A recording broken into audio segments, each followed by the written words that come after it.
Hey, everybody. Let's start talking about the general philosophy and general approaches to creating figures and being a more effective science communicator. The key thing that we always want to strive for is being really clear and being really transparent. Here's a quick example to get us going. This is from the Epoch Times, which is a source of information that isn't always interested in portraying data accurately. And here's a headline where they argue that, oh, climate change isn't really happening, the Arctic sea ice isn't really melting. And they do this kind of stuff, this sort of background chart that would give you the impression that whatever's going on with sea ice, it's maybe a little bit up, maybe a little down, but it's relatively flat. No problem. In reality, sea ice is changing. Now, we can show that in a variety of ways. So in this case, this is a three-dimensional representation of the volumetric change of sea ice, and maybe that's helpful to some people, but for a lot of people, that maybe doesn't quite convey the real goings-on or convey it as clearly as we possibly could. So here, we're showing the information that The Economist magazine presented in an article it published in 2019. And this is, I would argue, a pretty effective way. So one on the upper right, we have that volumetric display, if that's what you're interested in, although that's not, again, a particularly good way to do it. But, nevertheless, it's there. They show maps. So here's the sea ice extent. And so that's really effective. So look at how far out, how far southern the edge of the sea ice extent was, the maximal sea ice extent was in 1980 versus 20 odd years later in 2000 versus in 2019, another 20 odd years later. That, I think, is pretty striking. And then if you want to look at that in a more graphical form of an XY plot, you can look in the lower left and you can see what we're talking about. Again, the 1980 time point, the 2000 time point, and the 2019 time point. Effective data presentation is always powerful and is always the way to respond to poor or fallacious arguments. In general, what we want to do with our visualizations is for the most part, we want to ask, how does A relate to B? How does something relate to something else? And that could be just a one thing to one thing, or it could be a one thing to many, or many to many, etc. In other words, we're asking, what's our hypothesis? So I think there's a relationship between these two things. Is there a relationship between these two things? And we can use data visualization to help us explore that, help us understand that, help us communicate that. Let's begin with a little exercise here. Let's roll up your sleeves and let's take a look at this. Now, as we go through this lecture, I encourage you to hit pause. And when I show a figure, go ahead and just hit the pause button and take a few minutes and stare at it. See if you can interpret what's being shown before I talk about it.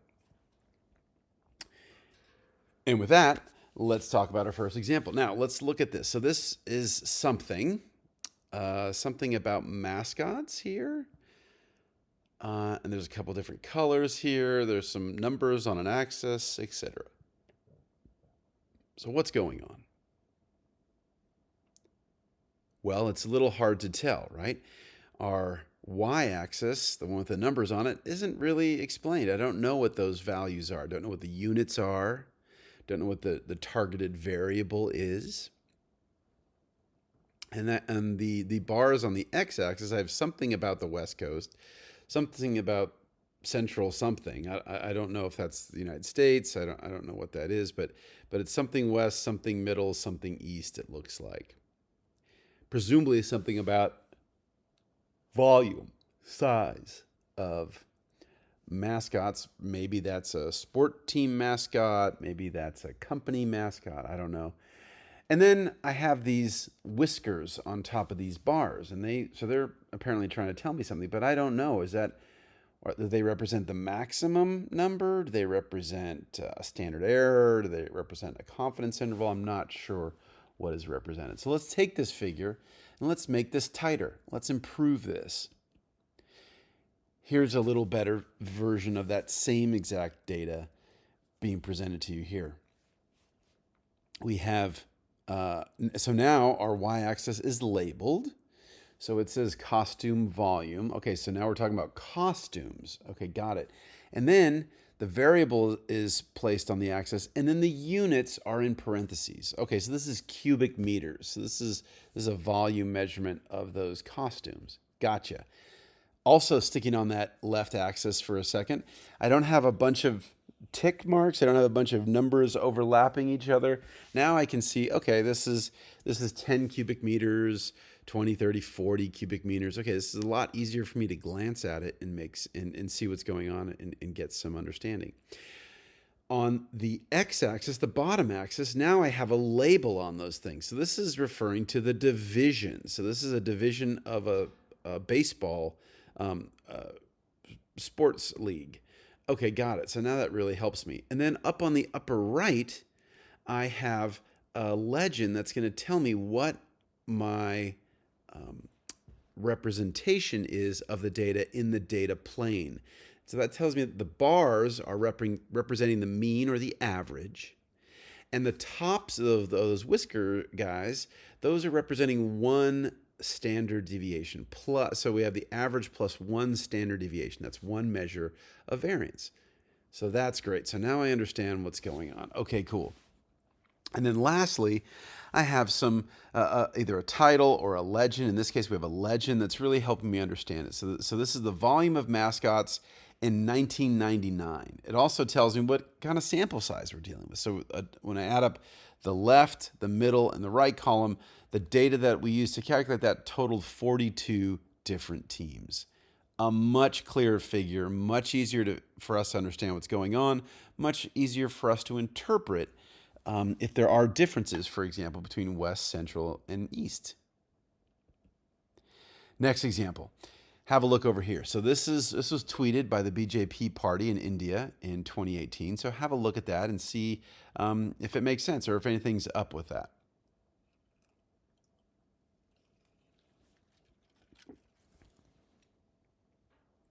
So this clearly seems to want to suggest to us that the price of gasoline, or petrol, as they say in India, the price seems to be going up. And then when these guys got in power, when the BJP got into power, it went down.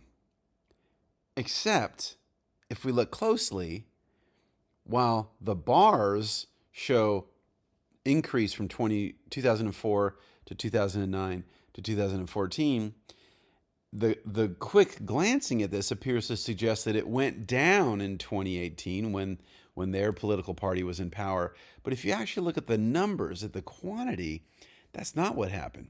It actually went up, right? 80.73 is larger than 71.41. So in response to this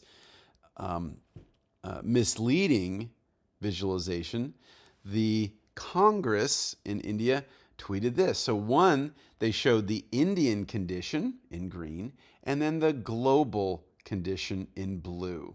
So we have that for 2004, 2009, 2014. Again, this was all before this particular political party came into power.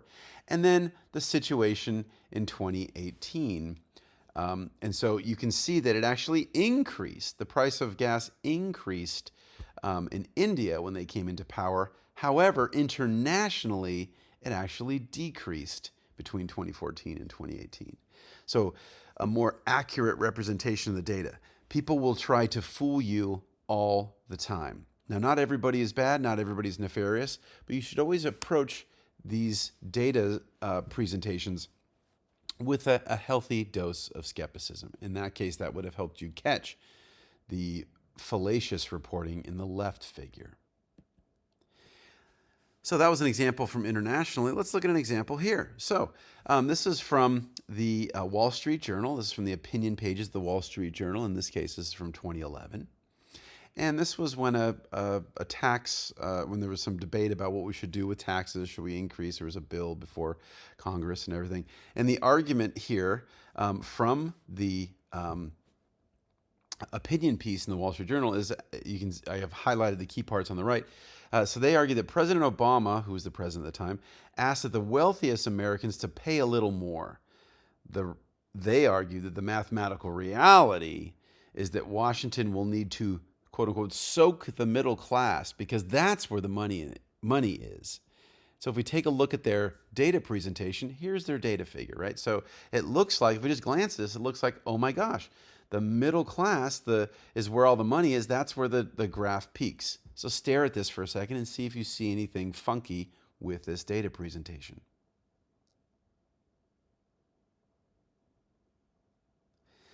So hopefully you noticed that while the y-axis seems to be okay, 0, 0.2, 0.4, okay, I got that. But then let's look at the x-axis. So the x-axis, the implication here, since we're using a bar chart or what looks to be something of a histogram, the implication is that what happens on the left, what happens to the right, we're talking the same amount of individuals, or the quantity represented on that x-axis is the same, but it's not. The very first bar only represents people that make no money. The next bin is 1 to 5,000 people. So that bin is only $4,000 wide. The next bin is 5 to 10. Okay, so there we go. So, five. So again, about an increment about 5,000. The next one is also an increment about 5,000, et cetera. We keep sort of marching up by about 5,000 a bar. Okay, that seems fine. That seems great. So we're going across. But then all of a sudden, when we get to, after we pass the 25 to 30, we suddenly start to jump to 10. Now a bar represents $10,000, a $10,000 increment. And we stick to that for the 40 to 50. And then all of a sudden the next one, 50 to 75, is $25,000, a $25,000 bin. And then as we continue to go to the right, the bins get larger and larger and larger. So it's not an apples to apples comparison as we go across the axis. So it's intentionally hoping you did not look at the axis. So this is a bias here. This is intentionally misleading people, not letting them or playing on their assumptions as to what they're going to expect from a data presentation like this. If we actually go and we present the data the way it actually is, this is where the majority of the money was as of 2008 in the United States. Indeed, the vast majority of the money was found in the folks that have the largest amount of money or made the most amount of money that year. So soaking the middle class, that's not true, right? And a false presentation of the data, a misrepresentation of the data, was used to try to make their argument. You should never do that. Here's another example of presenting information, in this case in tabular form. Okay, so this was a survey where, also from the Wall Street Journal, in this case 2011, folks were asked, hey, what company do you most want to work for? What would you most want, what company is most attractive to you for young folks that are in college or just about to graduate from college? And so here's the data here. Okay, so we can see that Google is number one, okay, in 2011. But it's maybe a little hard to read. So we could do that. Instead, we could put it in a chart form. Maybe that might help us interpret what's going on, help us get a little bit better understanding. And indeed, we could actually combine the two. We could combine that sort of a tabular type of approach and a data figure to hopefully make it even clearer. So we can see that Google wasn't just the number one most interesting place for people to work, but in fact, it was the most interesting place to work by a good amount, right? By almost 10%, or almost twice as much as the next most popular place, which was Apple. So we can always take, even if we're starting at a good place, we can always revise, and make our figures more powerful, more effective, and more useful for conveying information to others.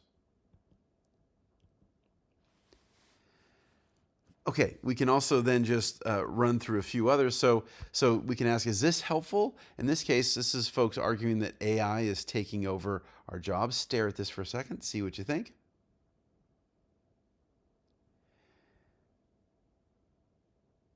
So this is clearly arguing that AI is harming the income for at least freelancing folks. So it looks like ChatGPT appears to be not only taking jobs away, but also impacting earnings from folks that were making whatever their income, presumably a decent income, before the introduction of ChatGPT.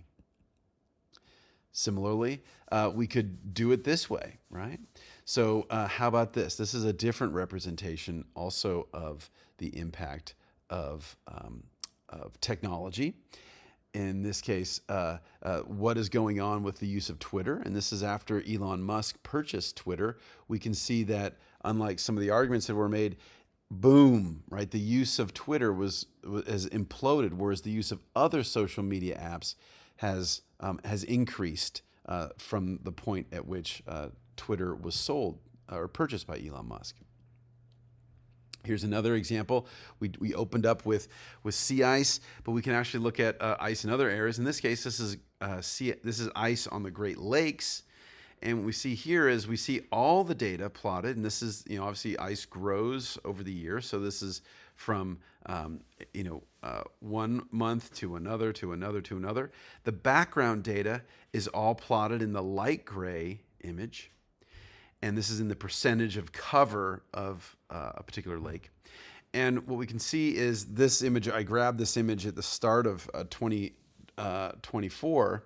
And that's represented by the green line. So you can see where we are in 2024 or recently, and then all the other years are averaged together in that blue.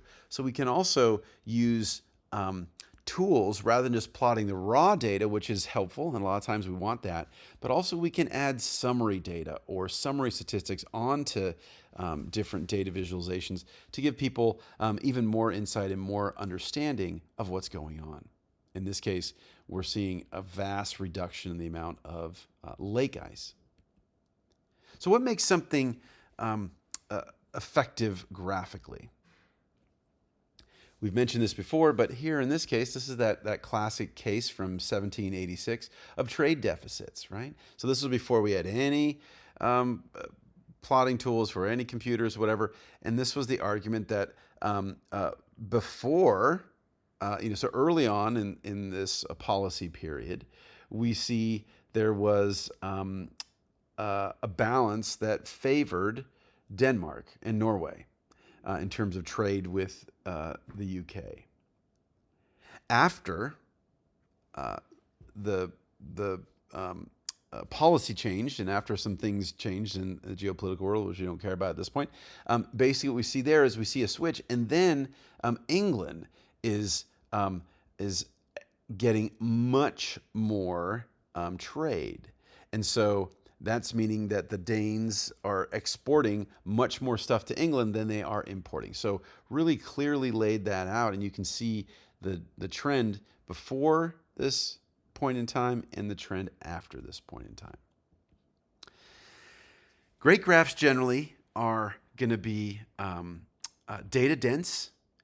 They're going to lead to conclusions that should seem obvious, or at least some of the conclusions are obvious. And they should be elegant. By data dense, I mean something that allows the reader to explore alternatives. By obvious, what I mean is it being very clear what the potential cause and effect is, or at least correlation between factor A and factor B. And then obvious also by getting rid of a bunch of gunk. And we could refer to that as chart junk, and help us, so the conclusions, the data are presented, and it's really clear what the data is showing, and we can easily focus on the data without a lot of distractions. By elegant, we mean aesthetically pleasing. That can be a hard one to interpret. That can be a little bit sort of eye of the beholder stuff, but nevertheless, we can all strive for things that most of us would agree are aesthetically pleasing, and then also just really easy to read. So very clearly labeled axes, very clearly labeled variables, that type of thing. That's what's going to get us to great graphs.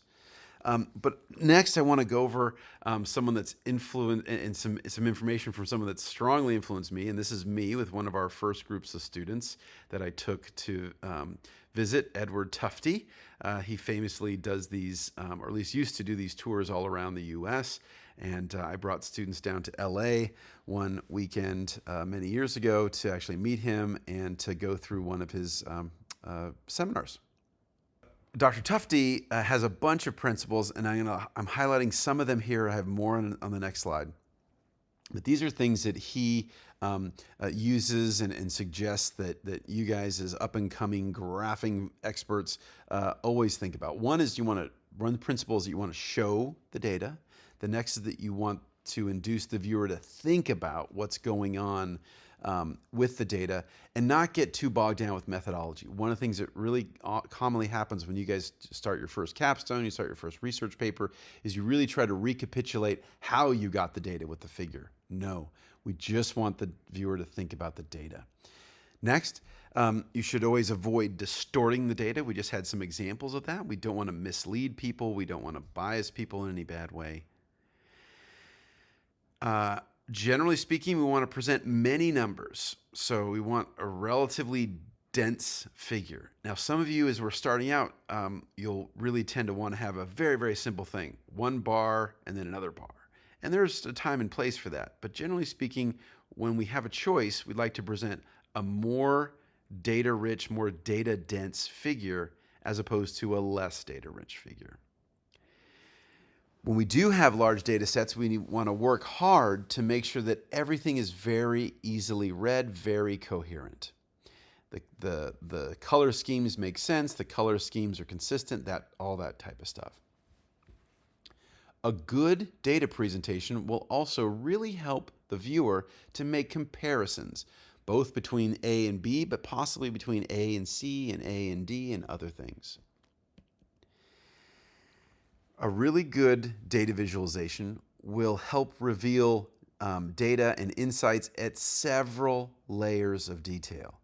So both the big overall picture, which is great, but then also allow folks to drill down and get a finer scale understanding of the process or the patterns in question. When we do put our figure together, we should always have a clear purpose. The description should be solid. Any exploration that we're inducing or encouraging folks to do should be really obvious, et cetera, et cetera. So clear purpose. Now, this is something for when we get onto the technical writing, but we want to have that technical part of stuff, the written part, also work in conjunction with the visual part of stuff. When we write our papers and do our presentations, we want the text to support the figures and the figures to support the text. We want to be able to look at the text, and if all we looked at the text, be able to take out at least the key points. And if we look at just the figures, we want to be able, the viewer to be able to take away the key points even without reading any text. So well-designed data visualizations will support word-based descriptions of that information. And then lastly, we want our viewers, we want the thing that we create to be elegant for our viewers. So let's look at that first one. The first one is to show the data. So let's take a look at this. Now this is from one of Edward Tufte's books, and this is what the night sky looked like in 1609 before Galileo invented his telescope. So when we went to describe what's going on, we, maybe an astronomer back then would have pulled out a sketch paper and sketched the stars, and we would have said, okay, here's what the stars are. Once we were able to craft the telescope and use the telescope to look at the night sky, this is what people actually saw, right? A much denser thing. So if we tried, so on the left, maybe we were making our astronomical mythological beast out of that and saying, oh, it's clear that beast is up in the sky. This is what the sky actually looks like. And you can see there's actually many more stars than maybe we could just see by casual observation. So show the data always. And by maximizing what Tufte calls the data to ink ratio, will really help with that. More on that later. Okay, next we really want to induce our viewers to think about the substance of the findings in our figure. So for that, I want to show you the classic cholera outbreak map, which you might have already seen. So this is John Snow's effort to understand why people were getting sick in London. This is the basis of a lot of map making, and a lot of people will start their GIS classes, for example, with this type of figure. And this is also the basis for modern public health. So this is a classic. So this is a figure that launched many, many different disciplines and approaches to understanding. So very famous. And so what he's showing you here is the street map of London. And then what are actually being shown, these if we look in a little bit closer, is these bars, these black bars are actually bar charts that are based on how many people were sick in that particular apartment building or residence or business. And I just put that red faucet there to just so it's a little bit easier. It's a little sometimes hard to see in his old sketch, but that's where the water pump was.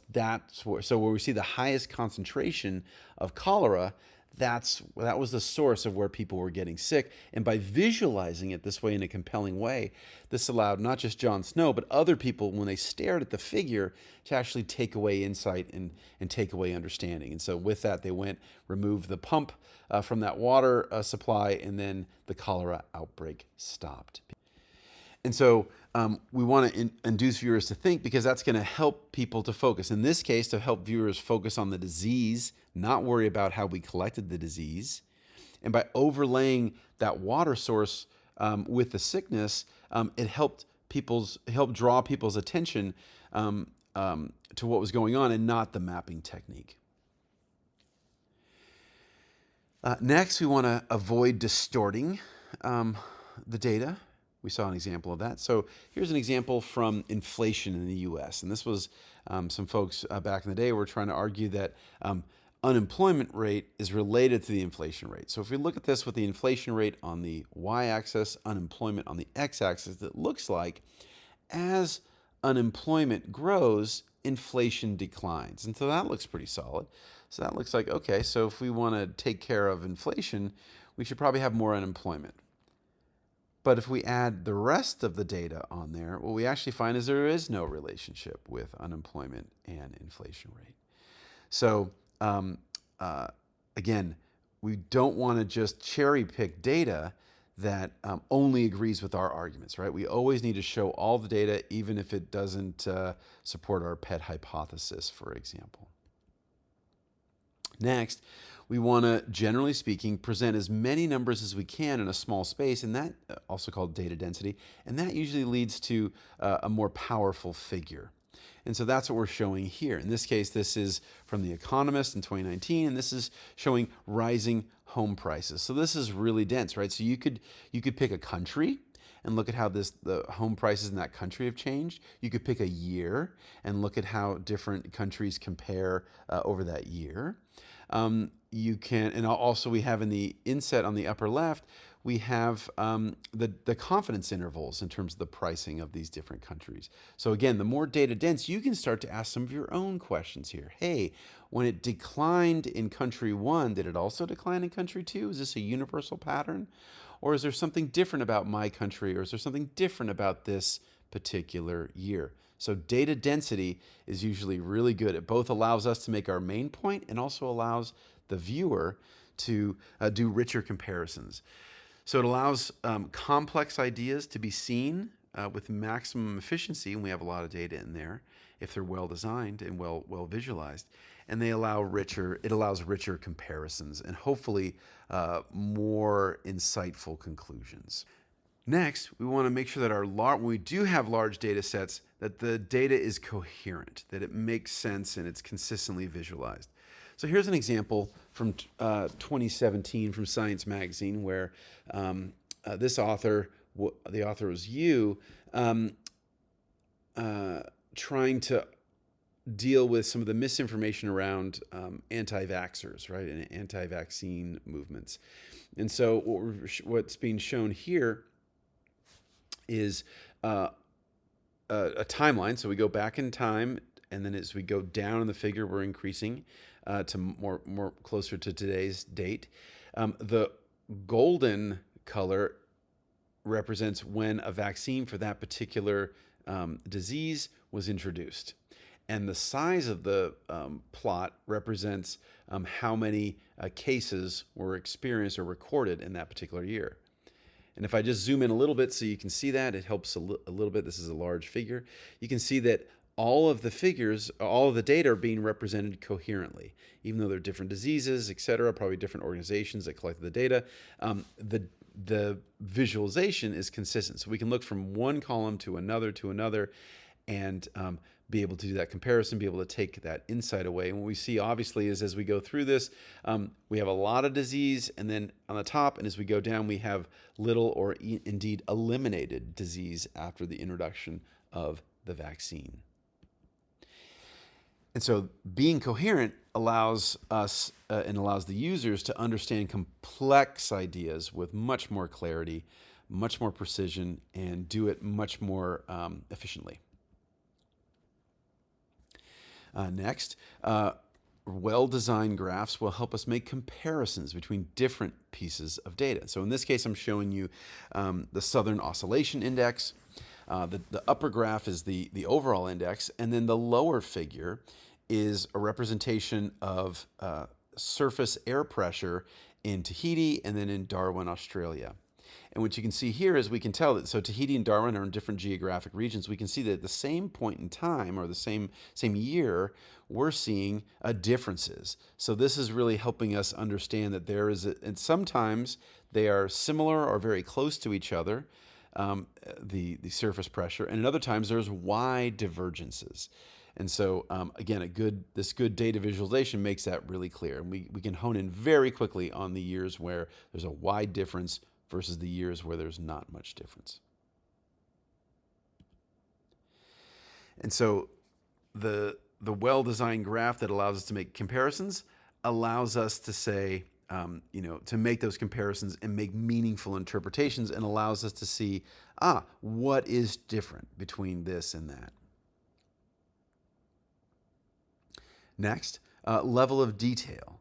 So we've already seen this, but this is the famous Menard, Napoleon's march to Russia, the disastrous march to Russia. In this case, the version I showed you before was the original French version. In this case, this is redrawn, but again, we've already discussed this. Suffice it to say, lots of great insights can be collected from this. But when we have a lot of levels of detail, viewers can then extract info at their preferred level of complexity. And doing that, taking these types of approaches helps make the viewer smarter. We're not dumbing it down. We're not giving just one variable for them to look at and just one simple plot. But actually, by giving this complexity, giving data that has a lot of detail in there, a lot of structure, it really respects the intelligence of the viewer. And as we create figures, we should always have a really clear purpose in mind, a clear goal, a clear messaging idea, a framework. In this case, we're looking at hurricane predictions, the so-called spaghetti plot on the right, which shows all the different possible outputs of the model, and on the left, a simplified cone of uncertainty. And so the one on the right is maybe easy for those of us that have a technical background to maybe understand as to where this hurricane might travel to next. For the general public, that's kind of hard. On the left, we have this figure, which is really aiming to communicate to the general public what the likelihood of the hurricane striking any one particular place is. The center of the track, and then the uncertainty, so where it might make landfall, is the noise, is the cone around it. So every element should be necessary. Every element should serve a clear purpose in our data visualizations. So in summary, we want to show our data, help induce viewers to think about the data, want to avoid distorting data. Generally speaking, we want more data in there, more data density. We always want to make sure that our data is coherent, especially when we start to get to those many numbers. And we always want to encourage the viewer to make comparisons and to take a stab at what ifs on their own. Really good figures will reveal data at different levels of detail. They'll have a clear purpose. And when we eventually get to our writing, they will support our writing and vice versa. And finally, we really want our data visualizations to be elegant as possible. The more elegant, the better, the more effective we are at communicating. And then lastly, just some general philosophy that we'll use over the course of our class and hopefully over the course of your career. When we talk about these figures, we're always going to be revising. Revise, revise, revise. There's no such thing as a perfect graph. There's always a graph that could be better, could be tweaked a little bit more. Could be we're going to run out of time. The deadline's going to come. That's fine. Graphs, visualizations are always becoming just like our writing. We're always revising, revising, revising with our writing. We should always be revising, revising, revising with our visualizations as well.